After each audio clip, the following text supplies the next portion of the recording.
नमस्कार, आप देख रहे हैं RTV न्यूज और मैं हूं आपके साथ साक्षी निर्माण। आइए शुरुआत करते हैं आज की कुछ खास खबरों। सपा के गठबंधन प्रत्याशी डॉक्टर नवल किशोर शाक्य की चुनावी जनसभा को संबोधित करने आए सपा सुप्रीमो अखिलेश यादव बीजेपी की सरकार पर हमलावर दिखे। उन्होंने कहा कि बीजेपी सरकार ने नौजवानों और किसानों के भविष्य को खराब किया है। युवा और किसान सरकार बदलने का मन बना चुका है। शहर के बढ़पुर स्थित क्रिश्चियन कॉलेज मैदान में जनसभा को संबोधित करते हुए सपा सुप्रीमो अखिलेश यादव ने कहा कि इस बार सपा प्रत्याशी की जीत के सभी रिकॉर्ड टूटने जा रहे हैं। इस बार युवा वर्तमान सरकार के खिलाफ है। 10 साल में बीजेपी ने गरीबों, किसानों और युवाओं से झूठे वादे किए। किसानों की उनकी फसल का वाजिब मूल्य नहीं मिला। किसान कर्ज में डूब गया। महंगाई लगातार बढ़ रही है। सरकार ने बड़े बड़े उद्योगपतियों का कर्ज माफ तो किए, लेकिन गरीब किसान का कर्ज माफ नहीं किया। इसलिए वह सपा गठबंधन ने तय किया है कि सरकार बनने पर किसानों को उनकी फसल का वाजिब मूल्य मिलेगा। सरकार ने पेपर कराए और कुल 10 पेपर लीक करा दिए। उन्होंने कहा कि सवाल नौकरी का नहीं है। नौकरी के नाम पर सरकार ने युवाओं का 1/3 जीवन बर्बाद कर दिया। फौज की नौकरी को अग्निवीर में बदल दिया और अब पुलिस की नौकरी भी कहीं 3 साल की ना कर दी। फौज की नौकरी अग्निवीर कर दी, जिससे नौजवानों का भविष्य भी खतरे में पड़ गया। उन्होंने कहा कि चुनाव आने वाली पीढ़ी का भविष्य तय करेगा। जो लोग संविधान को बदलना चाहते हैं उन्हें जनता बदल देगी। सपा सुप्रीमो ने कहा कि जिन जिन को सरकार ने कोरोना वैक्सीन लगाई उनके हार्ट अटैक का खतरा बढ़ गया। सरकार ने बोरी से खाद चोरी कर ली। जब वोट चाहिए था तो सरकार ने रिफाइंड का वितरण किया। उन्होंने कहा कि इंडिया गठबंधन की सरकार बनी तो गरीबों को आटा और युवाओं का डेटा मुफ्त देंगे। सपा सरकार में लैपटॉप का वितरण किया था, लेकिन उनकी सरकार ने नकल कर मोबाइलों का वितरण किया। उन्होंने कहा कि सरकार बनने से फर्रुखाबाद को गंगा एक्सप्रेसवे व आगरा एक्सप्रेसवे के 6 लेन से जोड़ा जाएगा। इस दौरान अध्यक्षता पूर्व सांसद छोटे सिंह यादव व संचालन सुरेंद्र सिंह गौर ने किया। जिला अध्यक्ष चंद्रपाल यादव, प्रदेश उपाध्यक्ष मौलाना इरफान उल हक कादरी, पूर्व मंत्री सर्वेश अम्बेडकर, सतीश दीक्षित आदि मौजूद रहे।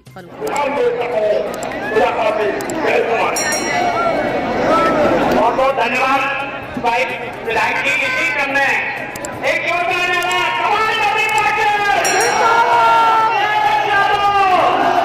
इसी क्रम में हम अलीगढ़ के भाई विधायक हमारे वीरेंद्र यादव की बीच में है। उनसे निवेदन करता हूँ कि वो आए और अपनी बात रखें। भाई आप विधायक जी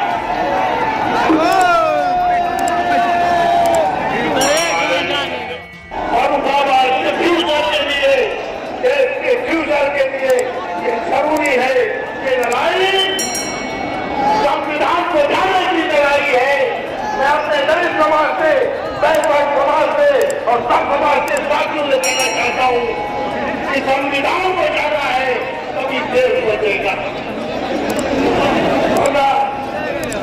समझ लीजिए कि हमारे वाले पार्टी के जो हमारा फ्यूचर है, हमारे बच्चे हैं।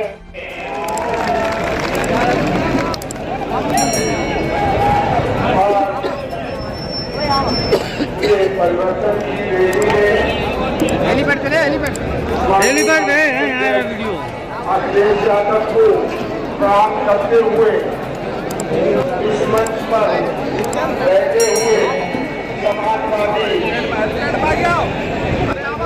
पार्टी के पूर्व एमपी माननीय श्री छोटे सिंह यादव जी, जवाबुद्दीन सिद्दीकी जी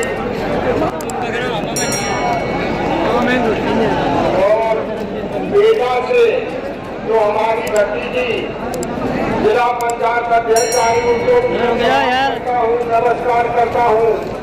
साथ ही बैठे हुए मंच पर सभी लोग जो भी समाजवादी पार्टी के संगठन के सभी संगठनों के लोगों को और इंडिया गठबंधन की जो अध्यक्ष है उनको मैं प्रणाम करता हूँ।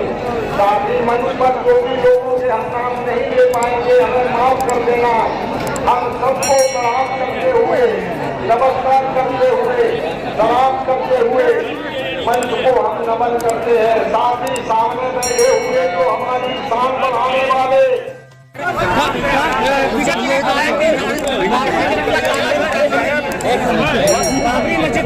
राम मंदिर का लगा दिया जाएगा। देखिए, ये बहस का मुद्दा होना चाहिए कि अभी जो परीक्षाएं हुई सब पेपर लीक हो गए, किसानों की आय दोगुनी नहीं हुई।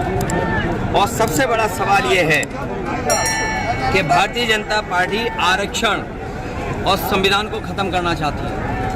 जो लोग संविधान और आरक्षण को बचाना चाहते हैं वो अपना वोट खराब न करें, समाजवादी पार्टी और इंडिया गठबंधन की मदद करें।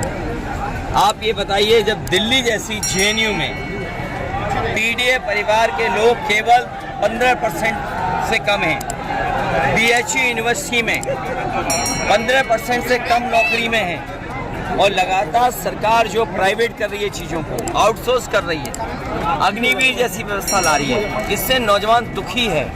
और जितना प्राइवेटाइजेशन बढ़ेगा उतना हमारा आरक्षण छिनेगा। ये सरकार वो है जिसने नौकरी, रोजगार और आरक्षण छीना है और संविधान को खतरा पैदा किया है। इसलिए क्योंकि इनके पास जवाब नहीं है, इसीलिए ये ध्यान हटाने के लिए इन बातों को कर रहे हैं। पहले जी दूसरा सवाल है कि अभी जिस तरीके से बीजेपी कह रही है कि जो 26/11 का हमला हुआ था उसमें कांग्रेस पार्टी ने आतंकी को रिलीफ दे दिया था, तो क्या लग रहा है कि हिंदू मुस्लिम तुष्टीकरण की राजनीति फैलाई है? ये इस बार मनमर्जी नहीं चलेगी, मनमर्जी की कोई सुन नहीं रहा है, और भारतीय जनता पार्टी की हर कहानी फेल हो रही है, हर कहानी उनकी फ्लॉप हो रही है। उनका हर डायलॉग जनता स्वीकार नहीं कर रही है, उनका हर डायलॉग फेल हो रहा है। वही घिसे पिटे डायलॉग जनता सुनना नहीं चाहती। वो कहानियां जो सुना चुके हैं उन पे कोई सुनने वाला नहीं है। ये जो पुरानी बातें उठा रहे हैं वो इसलिए उठा रहे हैं क्योंकि उनके पास जनता को बताने के लिए, कहने के लिए कुछ नहीं है। किसान दुखी है, आय दोगुनी नहीं हुई, माँ गंगा साफ नहीं। आप तो फरक्काबाद में रहते, गंगा के किनारे के लोग हैं, हम भी कन्नौज के क्षेत्र के गंगा के किनारे के लोग हैं। बताओ, काली नदी की पूरी गंदगी गंगा में गिर रही कि नहीं गिर रही? आपके फरक्काबाद में जो कभी फिल्टर प्लांट लगना था वो आज भी पूरा नहीं हुआ है, आधा अधूरा पड़ा है। सब नाले कहाँ जा रहे हैं? गंगा में जा रहे हैं। और न इंडस्ट्री का इंतजाम किया, न छोटे मोटे उद्योग और कारोबार जो फरक्काबाद में चल रहे थे उन्हें भी लाभ नहीं पहुंचाया इन्होंने। चुनाव आयोग को लेकर वोट डालने को लेकर मैडम ने बयान दिया था कि 100 बूथों पे उनको वोट नहीं डालने दिया जा रहा, उनको क्या नाम, जनता को। ये भारतीय जनता पार्टी खिसिया गई, और खिसियाना का असर देखिए आप। संभल में पुलिस लगा करके वोट रोक रहे थे। पुलिस प्रशासन, चुनाव आयोग का काम यह कि ज्यादा से ज्यादा वोट पड़े, लेकिन जब वो खिसिया गए तो पुलिस को आगे कर दिए। और जो समाजवादियों के पक्के बूथ थे वहां तक भी गड़बड़ी करना चाहते थे, लेकिन मुझे खुशी इस बात की कि समाजवादी कार्यकर्ता ना झुका ना डरा, पूरी जिम्मेदारी के साथ पूरे दिन वोट डालता रहा। उसका परिणाम ये हुआ कि भारतीय जनता पार्टी हार रही है। आपके बगल में बताओ, आमला है, हार गए कि नहीं हार गए भारतीय जनता पार्टी के लोग? बदायूं हार गए, मैनपुरी हार गए, संभल जहां लाठी चलवा रहे थे, पुलिस से घेराबंदी कर रहे थे, वो भी हार गए। और पुलिस और ये अग्निवीर, ये जो पुलिस वाले, खाकी वर्दी वाले सोच रहे हैं कि उनकी नौकरी नहीं होगी 3 साल की, इन्हें नौकरी से निकाल देंगे, और हो सकता है इनकी भी 3 साल की नौकरी कर दें। अगले से तीसरे चरण के चुनाव को किस तरीके से देखते हैं? क्या लग रहा है, सरकार आ रही है? सरकार इंडिया की आ रही है, समाजवादियों की मिलकर के आ रही है, और बीजेपी की विदाई है, और विदाई उनके भाषणों में नजर आ रही है। क्या उनके भाषण नहीं बदल गए? बताइए, जो लखनऊ वाले हैं इनके भाषण ही सुन लो आप। लखनऊ वालों का भाषण क्या है, और जो दिल्ली से आते हैं उनके भाषण क्या है? तो जिनके भाषणों में ही रुझान आ रहा है हार का, तो जनता इन्हें हरा चुकी है। और यहाँ पर जहाँ पर डॉक्टर नवल किशोर साके लड़ रहे हैं, पूरा पीडीए परिवार इनको वोट दे रहा है, और पूरा फरक्काबाद इस बार रिकॉर्ड बनाने जा रहा है। आखिरी सवाल है कि हरियाणा में 3 जो है निर्दलीय विधायक चले गए, तो क्या लग रहा है वहाँ की सरकार जाएगी कि रहेगी? ये तो हरियाणा की बात कर रहे हैं। 4 जून के बाद यूपी की चिंता करना, समाजवादी पार्टी के जो भी फिलहाल की खबरों में इतना ही। आप देखते रहिए RTV न्यूज। हमारे चैनल को लाइक करें, सब्सक्राइब करें।